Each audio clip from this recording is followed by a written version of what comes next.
Hello friends, welcome to my channel. Friends, आज जो है बच्चों में कब्ज की शिकायत के लिए एक रेमेडी तैयार करेंगे, क्योंकि कब्ज जो है तकलीफ दे बीमारी है जो बड़ों के साथ साथ छोटे बच्चों को भी इस मर्ज के दर्द का सामना करना पड़ता है। अमूमन 1.5 साल की उम्र से बच्चों में कब्ज की शिकायत शुरू हो जाती है। ये जो रेमेडी अभी बनाएंगे बच्चे और बड़ों के लिए बेहद मुफीद है। सबसे पहले तो ऐसे बच्चों के वालिदैन को चाहिए कि वो देखें कि हमारे बच्चों की रोजमर्रा की खुराक क्या है। शदीद और पुरानी कब्ज वाले बच्चों की खुराक में फौरी तब्दीली करें। खुश्क और तली हुई अशिया सख्ती से बंद करें। बच्चों के मामूलात में तब्दीली लाएं।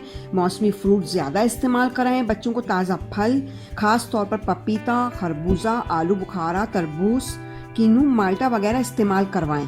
फ्रेंड्स, अगर आलू बुखारे का मौसम है तो रोजाना ताज़ा आलू बुखारा जरूर खिलाएं, वरना खुश्क आलू बुखारा 2 अदद इमली 10 ग्राम रात को भिगो दें और सुबह चीनी या शहद से मीठा करके बच्चों को पिलाएं। चंद दिनों में कब्ज से छुटकारा मिल जाएगा।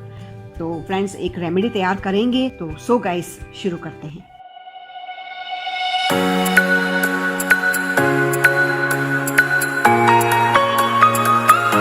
सबसे पहले जो है आप लोग चंद कतरे जो है लेमन डाल दें, ठीक है। इसके बाद जो है मैंने इसमें पालक का जूस मैंने तकरीबन 1 चम्मच लेना है और साथ में ये गाजर का जूस हम मिलाएंगे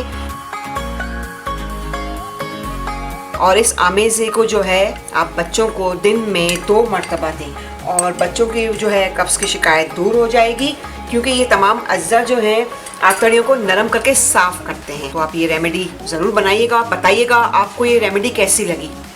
सो गाइस, मैं इजाज़त चाहती हूँ। अपना बहुत ख्याल कीजिएगा। बहुत बहुत शुक्रिया।